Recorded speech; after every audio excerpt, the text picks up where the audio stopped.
30 years ago, Britain went to war with Argentina over the Falkland Islands. In April 1982, the talk was all of victory. Do you remember what Queen Victoria once said? Failure, the possibilities do not exist, and we must go out calmly, quietly, to succeed. But what's been forgotten is how close we came to defeat. If you rerun the Falklands War with the mistakes on both sides eliminated, the Argentines win. Hands down, every time you run the tape. This is the story of how we nearly lost the Falklands War. It was a shock to see one's own ship explode, burn and sink before one's eyes. It will uncover the mistakes that stacked the odds against young British servicemen. So they hadn't seen how deadly those guys could be. I can tell you, if I'd been on board that ship, I'd have swum ashore rather than stayed there. And reveal just what it took to overcome those odds. The snipers were really good. These guys will not run away. And we realised that we were in for a fight.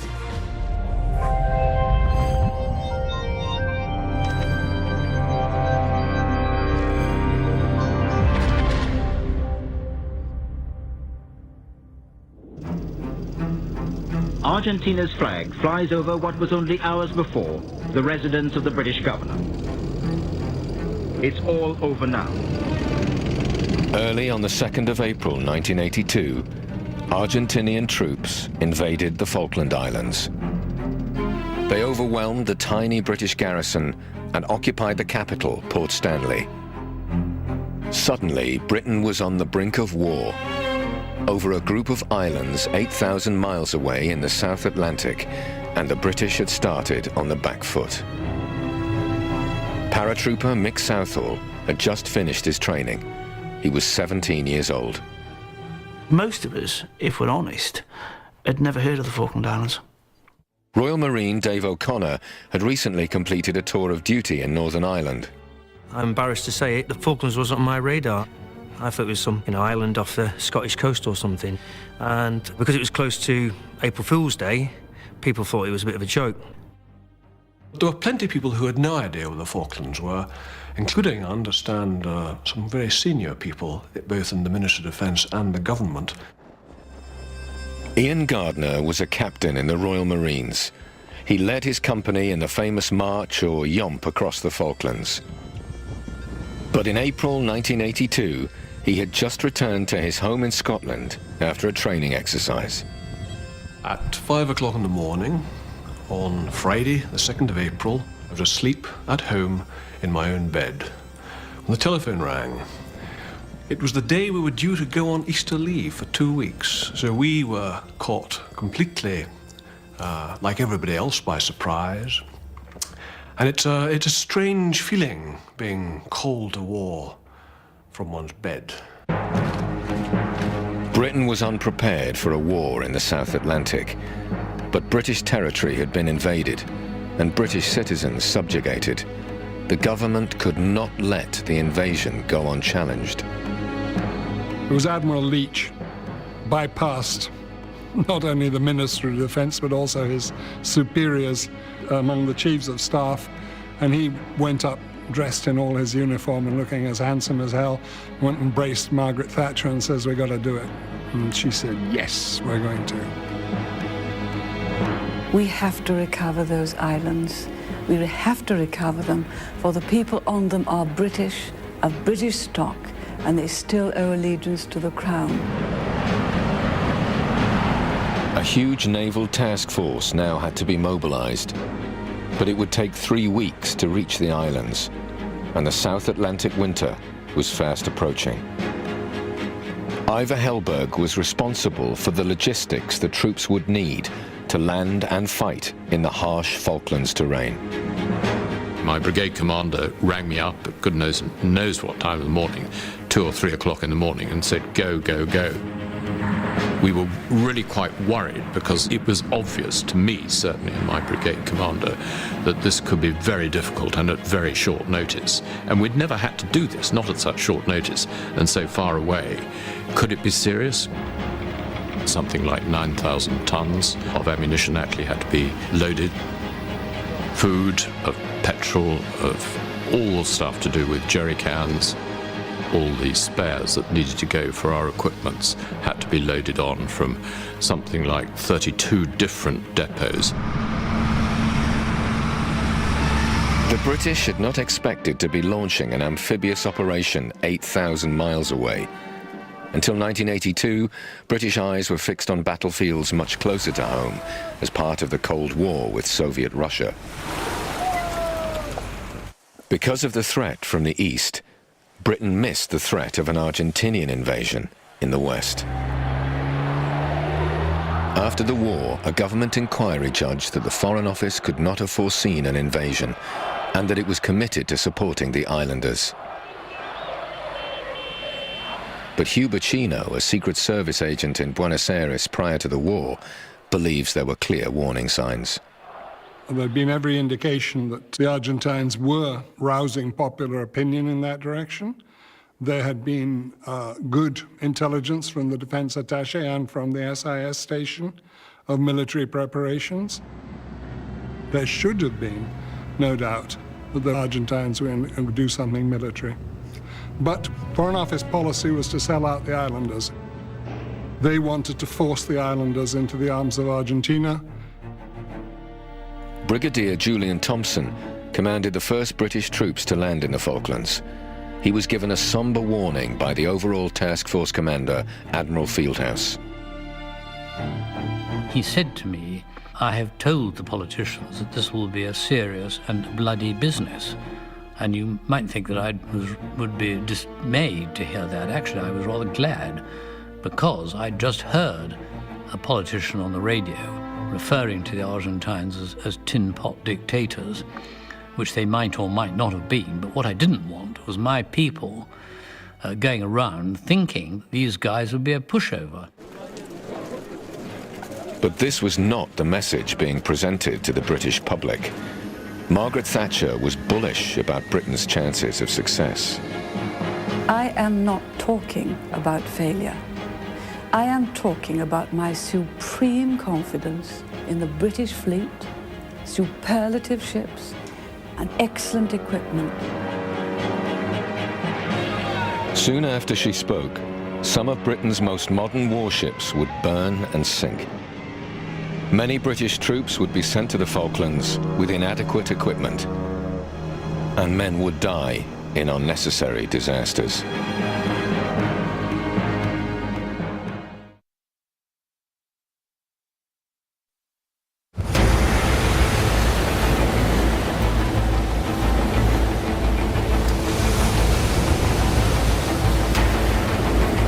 In May 1982, Britain braced itself for war with Argentina over the Falkland Islands. On May the 2nd, the country was stunned by news that the submarine HMS Conqueror had torpedoed a large Argentinian warship, the General Belgrano. 2 days after the Belgrano was sunk, the Argentinians struck back, hitting HMS Sheffield, one of Britain's most modern destroyers. That was a big shocker. HMS Sheffield was our latest warship, and the Argentinians had taken her out. And here were we on a huge ship packed with Marines. That was a little bit worrying. The Royal Navy was more vulnerable than the tough talk at home had suggested. The Sheffield had spotted the incoming Exocet missile far too late. The Sheffield was lost through negligence. The captain of the Sheffield had not switched his mind to war. Otherwise, he would have had all his electronics on. He would have told the crew that they could not send messages home to their loved ones, and he would not have had the galleys frying up chips. Ian Gardner and his company of Marines were still on troop ships bound for the Falklands when the Sheffield sank. Here we were, 300 Royal Marines cooped up in the hold of what was a cargo ship, a transport ship. I don't believe I was alone in having really quite disturbing thoughts of what it must be like in a ship torpedoed or bombed at night, say, sinking. Frankly, The thought beggars the imagination. The British now faced the single greatest gamble of the war. More than 5,000 troops in 3 commando brigade had to be landed on the islands. This was the one thing that I worried about more than any other thing the whole time. To minimize the risk, the British led the Argentinians to believe the attack on Stanley would come from the south. But in fact, the plan was to launch the assault 60 miles to the north, from a lightly defended bay called San Carlos. But even here, the British would still be vulnerable to air attack. Carrying out amphibious operations without air superiority are a bad idea, as has been proved in the past, because they could have completely ruined the whole thing had they managed to sink the amphibious ships. The British planned to go ashore under the cover of darkness to minimize the threat. But in the wild winter seas, the risky nature of the plan became clear. This actual landing craft was used in the landings in the Falklands, and we did travel across Ajax Bay in boats like this. It was in semi-darkness. The weight we were carrying very heavy. We had all our kit, rations, ammunition, and it was an old-fashioned over the waist and down the scramble net into the landing craft. And it took, you know, I was quite strong in those days, young, strong Marine. It took all of my strength to cling onto that rope, you know, to get myself into that landing craft. And it was going up and down, you know, that was a big eye-opener for me, for sure. The landings were badly delayed. The troops had lost the crucial cover of darkness. Instead of sailing up this, what amounted to a Scottish sea loch, not vastly dissimilar to this open area here, in darkness, not much of a problem. Sailing up this, 600 men stuffed into 3 small landing craft in broad daylight. It would have taken one lucky pilot or some men ashore with a machine gun, and things would have gone very, very badly for us. The troops reached shore safely, but 3 hours later, the Argentinian air attacks began. They targeted the ships, the lifeline for the task force. How the British task force commanders have underestimated the determination of the Argentine pilots. Ship after ship in San Carlos water was hit by Argentinian aircraft. The British christened the bay Bomb Alley. This was the first time I'd seen ships sunk by enemy action in my life. I was watching Antelope, and suddenly a huge explosion in front of my eyes. Large parts of her superstructure flew up into the air. I remember that explosion echoing round, and then followed by a series of other explosions that went all night. The crew was rescued, but the ship was doomed. The following morning, she folded like a deck chair, her back broken, and sank, and both her nose and her stern could be seen above the water for some time. And eventually, the nose disappeared, and all that was left was a small life raft, as if to anchor, as if to mark the spot where the ship had gone down.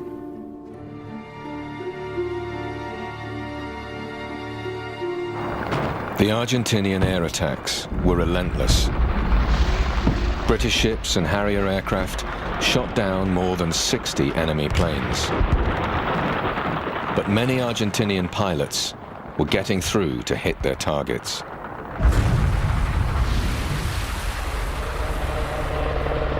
The commander of the fleet recorded his frustrations in forceful language. At about 1900, yet another bloody disaster. 3 A4s bombed Coventry and Broadsword. Coventry badly hit and sinking.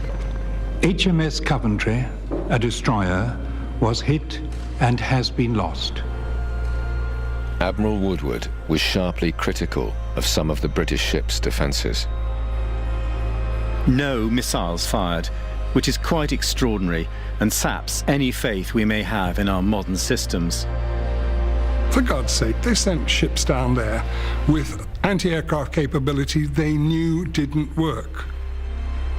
What we had was a thing called Seacat, which was first-generation guided missile, really no use at all, unknown to be no use.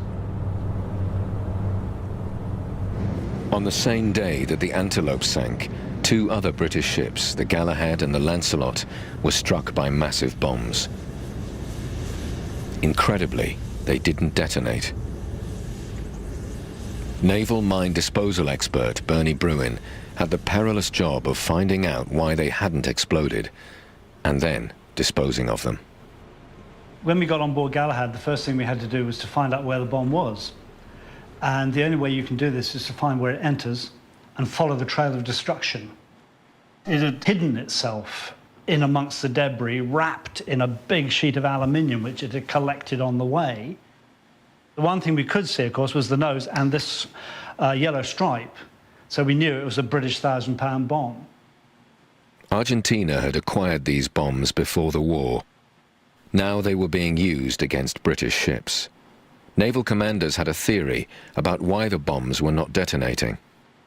We had to find out whether this fuse had been armed, because the prognosis was that they'd been dropping these bombs too low and that they weren't being armed.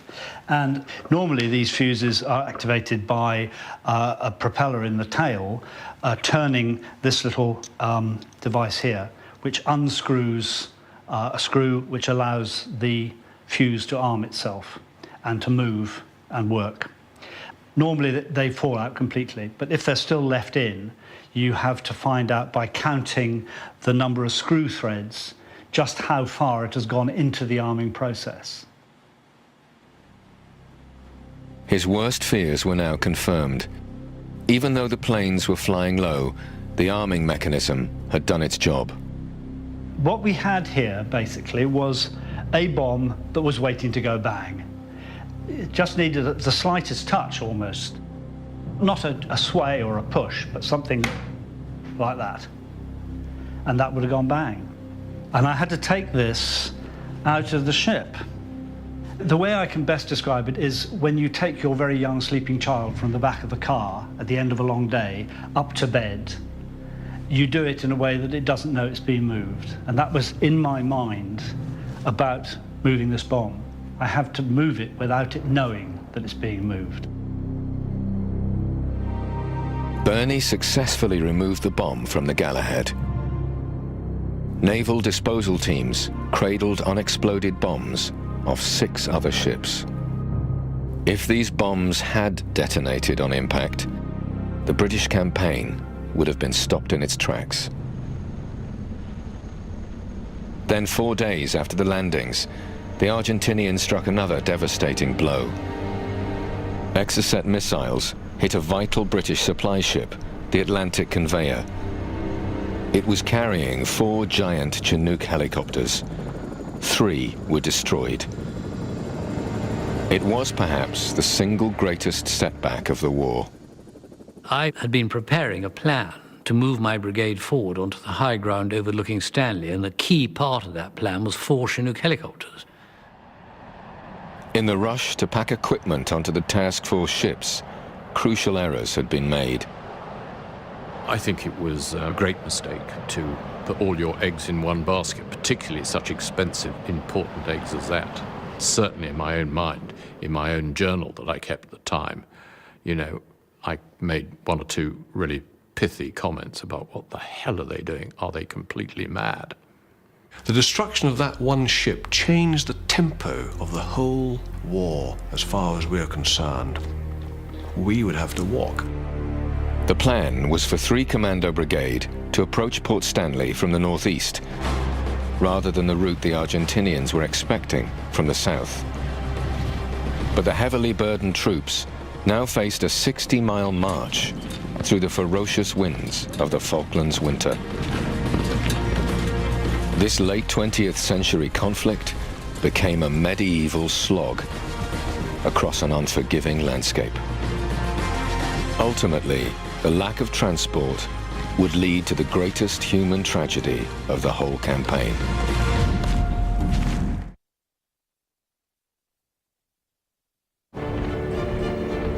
By May 26, 1982, against the odds, the British had a firm foothold on the Falklands.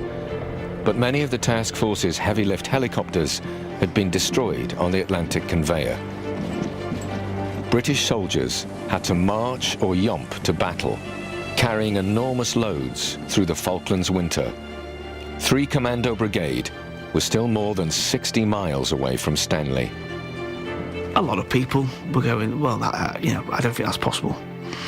Do you think we can walk that far? We hadn't carried such large weights before. 120 pounds a man, perhaps 150 in some cases. So some men were carrying 2/3 of their own body weight, perhaps a little more. The loads were so heavy to begin with that it wasn't actually easy to get them on our backs.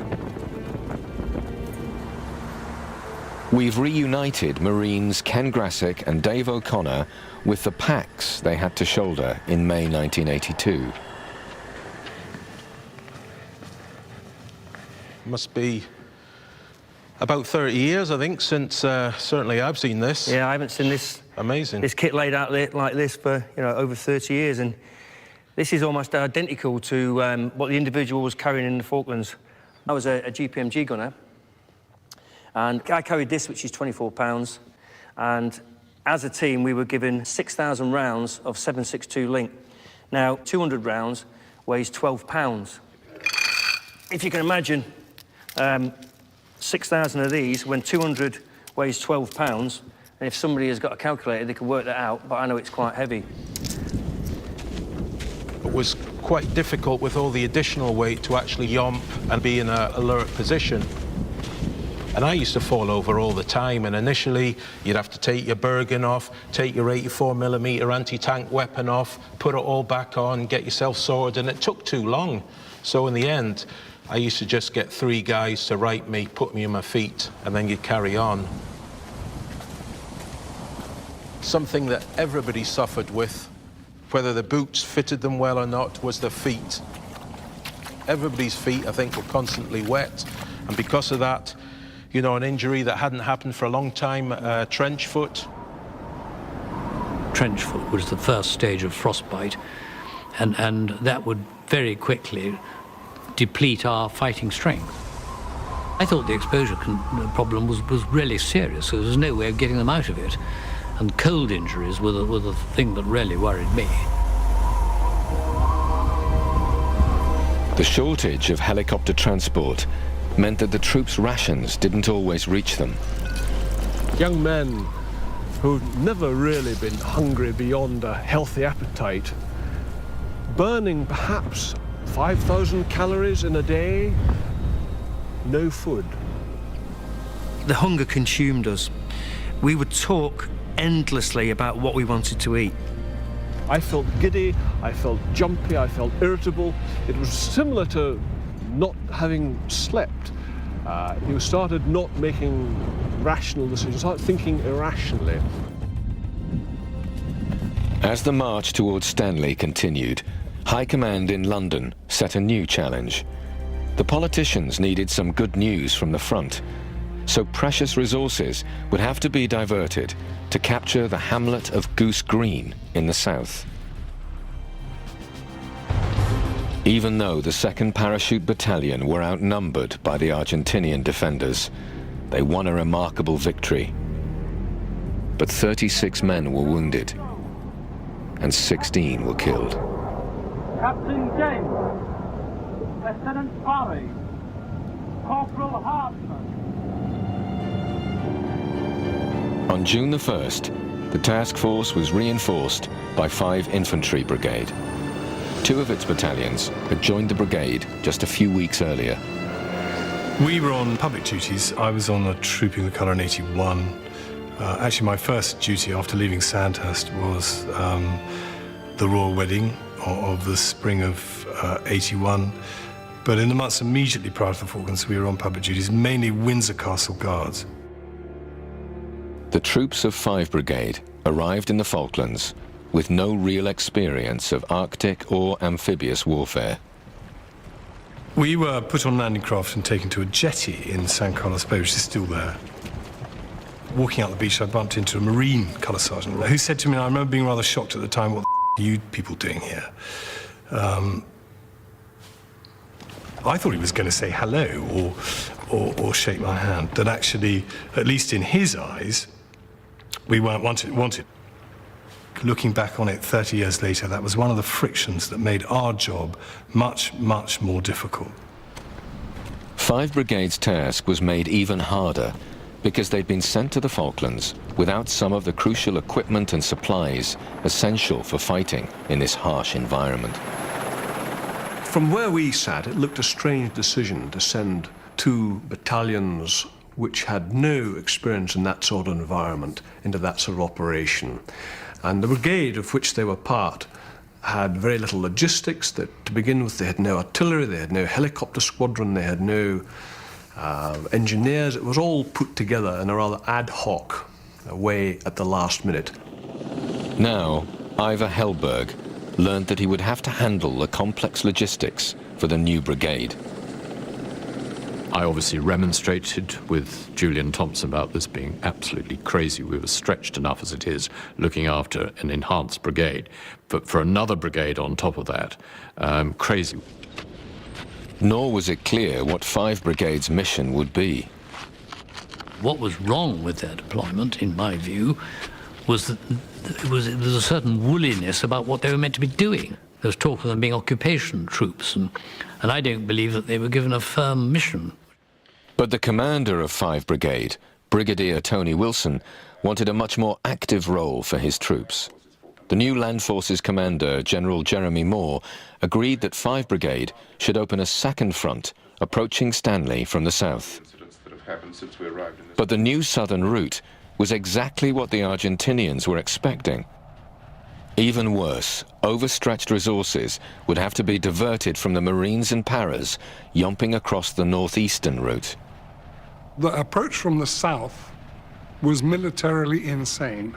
It was wrong by any measure. There was an established logistic route on the north side of the island. Their logistics were hair thin. The chronic shortage of helicopters meant that 5 Brigade, including the Welsh Guards, would have to march, carrying enormous loads. Their first march did not bode well. Just before we were about to leave, the mortar platoon arrived with pallets of mortar ammunition, which were broken up and put into our backpacks. Now, my Bergen was already heavy enough for me. To put 2 mortar bombs into it on top of link ammunition, grenades, all the rest of it, made it practically uncarryable. The march was called off after less than 2 miles. Some saw this failure as a sign that the Welsh Guards were not fit for operations in the Falklands. I think it's a terribly cheeky thing to say and very inaccurate. And I think it, in some cases, is as a result of this kind of over-eliteness that we saw in some people down there. No one's pretending we were as fit as the Marines. How could we have been? And anybody expecting that sort of thing must have been either very stupid or mad. But the failure of the march required a new plan. The Welsh Guards would have to be carried by sea. It was the first step on the road to tragedy. On June the 8th, 2 companies of the Guards were on board a landing ship, the Galahad, heading for Bluff Cove. The plan was for them to land at night to avoid the risk of air attack, but they had been delayed, so they arrived in Fitzroy at daybreak. Actually, I was trying to get Galahad to move because it was a sitting duck. It was at anchor, for goodness sake. You know, beautiful sky, as clear as they came. Absolute sitting duck. We'd seen how effective the Argentinian Air Force had been. I went and saw Galahad and went on board and tried to persuade the infantry of the Welsh Guards to get off the ship right away. The Galahad was lightly armed, and the Welsh Guards had no defence against air attack. They actually hadn't seen the Argentine Air Force at work, because for the 5 days they'd been there, the bad weather had kept the Argentine Air Force away. So they hadn't seen how deadly those guys could be. And I can tell you, if I'd been on board that ship, I'd have swum ashore rather than stayed there. Lieutenant Black was on the Galahad, preparing his platoon to disembark. My guardsman operator, so the radio operator, puts his hand on my shoulder and says, Sir, it's air raid warning red. And I think I must have been on my way turning around to him and saying, it can't be air raid warning red. We were only at air raid warning whatever it was. And I thought he must have made a mistake when we heard this tremendous roar. People shout, get down, get down. I'm still standing up. I'm standing opposite my sort of best mate. The force of the blast is so strong that it blows him against the bulkhead and dislocates his shoulder. I think there was pandemonium, nuclear screaming, and behind me there were men stumbling out of the doorway. Some of the casualties coming up were clearly in extreme pain. I don't think I'd ever seen people being burnt, and the smell and the stench of burning flesh is pretty awful.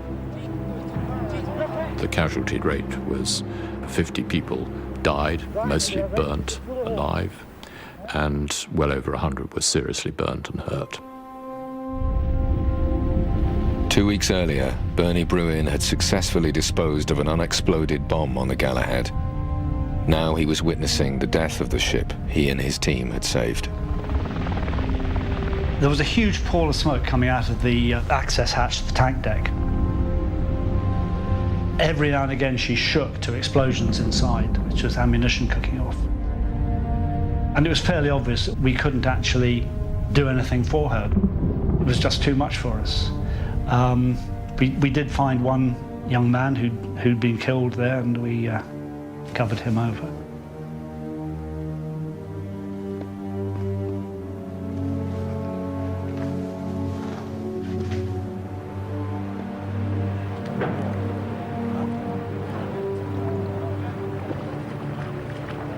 The deaths of so many men on the Galahad was a shocking reminder of the risks of fighting a war without air superiority.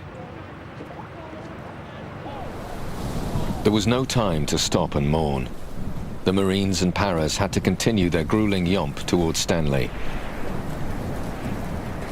They now faced the greatest challenge of them all, the series of fortified peaks surrounding the Falklands capital. Kent, Two Sisters, Tumbledown, Harriet, and at the center, Mount Longdon, all of them bristling with Argentinian machine guns. 3 Para were tasked with taking out the position of Mount Longdon, which was central, right in the centre of all the other positions. It looked quite big, it looked quite formidable, and it looked, if I'm honest again, it looked quite scary to me. The British did not have the artillery, the aircraft, or the overwhelming force needed to launch daylight attacks. The plan was to surprise the Argentinians at night.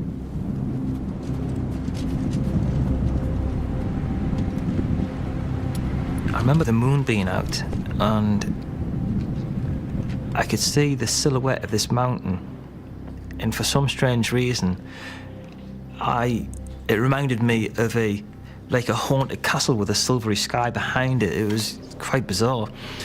And I remember thinking, that's my nemesis, I have to conquer that.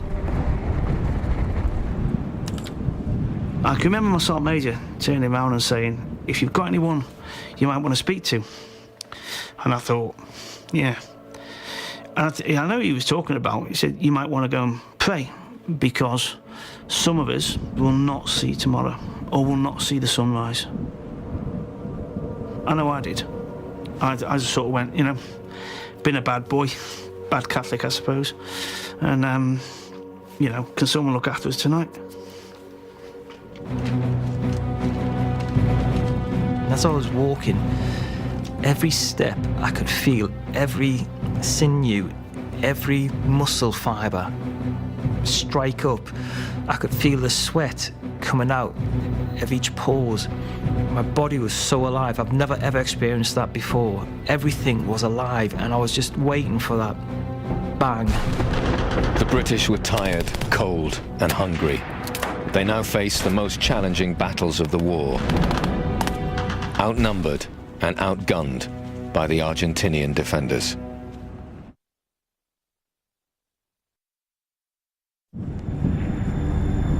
On the 11th of June 1982, British troops in the Falklands were preparing surprise night attacks on a series of heavily defended mountains around Port Stanley. I kind of remember being told to fix bayonets. And I thought, if I have to fix this thing, if I have to use this thing, okay, I'm going to use it. I just hope I don't have to. I really do. So, you know, bayonet fighting is probably the worst part of warfare. You were right on the enemy, right face up, you know, so you would be bayoneting them. The Argentinians now realized that they were under attack. Rifle and machine gun fire, mortars and grenades rained down on the British troops. The noise was incredible. The screaming of people giving orders being sort of overlaid by the screams of people who were hurt. The screams of people carrying out assaults and motivating themselves to go forward. And the noise was just tremendous. Everybody was firing. Everybody. Ian Gardner's company of Marines had reached the lower slopes of a peak called Two Sisters without a shot being fired. But the silence did not last. It was a gutter fight in the dark, close quarter fighting. Argentines were fighting from behind rocks, a case of throwing grenades over rocks, going around, one man going, other men covering them. Range of visibility really quite short. Eventually our section got pinned down by 2.5 machine guns close to the summit and some riflemen. And for a while we were actually, you know, they had actually gained the momentum and gained the initiative from us. I was basically firing at the muzzle flash of the machine gun. I would put rounds into that for as long as rounds came out of that. So I basically put rounds into that machine gun until it didn't fire back at us. We ended up at a rock. And, you know, quite a large boulder. And we were sort of lined up alongside it, and I was, as I look at the rock, I was to the left, and I sort of peered round it. And I said, there's somebody out there. And the words were, well, shoot him then. So I just didn't even think. And I moved around the rocks and engaged this shape and fired about 5 or 6 rounds and moved back into the rock. And then we all started moving round, and we came to this figure who was on the floor. And I can remember someone saying, oh, you know, well done, baby cakes, the sort of standard slap on the back, so to speak, and everything sort of went quiet for me.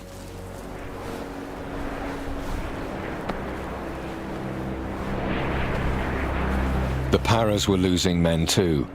The Argentinians had the latest night sights, and they used them to deadly effect. It was pretty close, because guys were going down all around you. At one stage we were going, me and another colleague were going up, and next thing he just dropped. And he'd been shot right in the eye there with a 50 caliber machine gun. No chance, he was totally dead. It was at this stage that Court McLaughlin was given a command to actually, right, go and get our wounded, get our boys back, get up and go and get them. I moved out and I found, or ended up at, next to a young guy called Neil Gross. Neil was obviously in some discomfort. We got him onto a poncho and we carried him as best we could. There were lots of people trying to carry Neil, lots of people, because he was in an awful lot of discomfort. So much it was just really sad. It was actually his 18th birthday. Neil Gross died soon afterwards. 2 17-year-olds were also killed during the battle for Longdon, and 19 other paras lost their lives.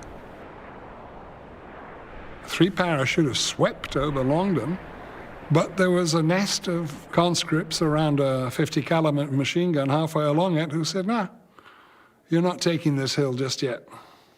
And that's all it took. I mean, you can be as hard as nails and as well equipped as you like, but if you come against people who are prepared to stand their ground, you're going to lose men.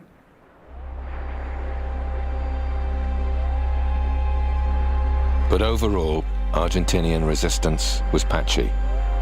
Some young conscripts surrendered or ran away without a fight. By June the 14th, the British had taken all the hills around Stanley. Gentlemen, I've just heard that the white flag is flying over Stanley. Hooray! Very marvellous. Courage, determination, and sheer professionalism had secured a remarkable British victory. Ian Gardner's company of Royal Marines did not have a single fatality during their battle for Two Sisters. I think one has to be surprised at how lucky we were and how close a shave it was. There were several occasions throughout the war when the balance could have really gone the other way, both at sea and on land. I always thought the Falklands victory on our part was a close run. The more you know about what went on and what didn't go on, the more you wonder at it. And I think that the Argentines could have won it had they played it right. The enormous risk in undertaking the Falklands campaign had finally paid off. But victory could so easily have been far more costly.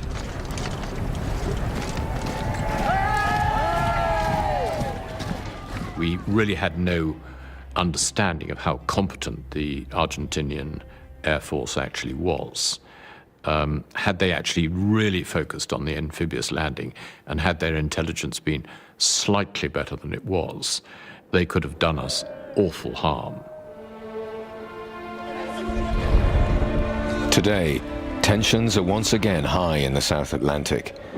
The British government says it is committed to defending the Falkland Islanders' right to self-determination, and that it has the necessary air, naval and land forces in place to protect the islands. But the man who led 3 Commando Brigade in 1982 has a sobering warning. We couldn't do it again. If the Argentines invaded the islands tomorrow, we couldn't retake them because without a carrier. And so they would be lost. It would be a huge betrayal if they were taken again, because all that blood and sacrifice and all the money, I might add, that we've spent on defending them for the last 30 years would have been totally wasted. 255 British servicemen and at least 650 Argentinians died during the Falklands War. 3 islanders were also killed. The British government says that no military campaign is perfect, and lessons from the Falklands conflict have been learned by the armed forces. Those who survived must hope they're right.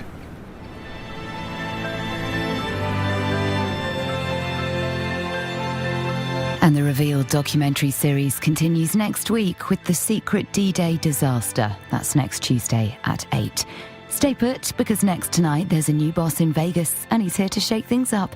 The CSI season premiere with Ted Danson is just minutes away.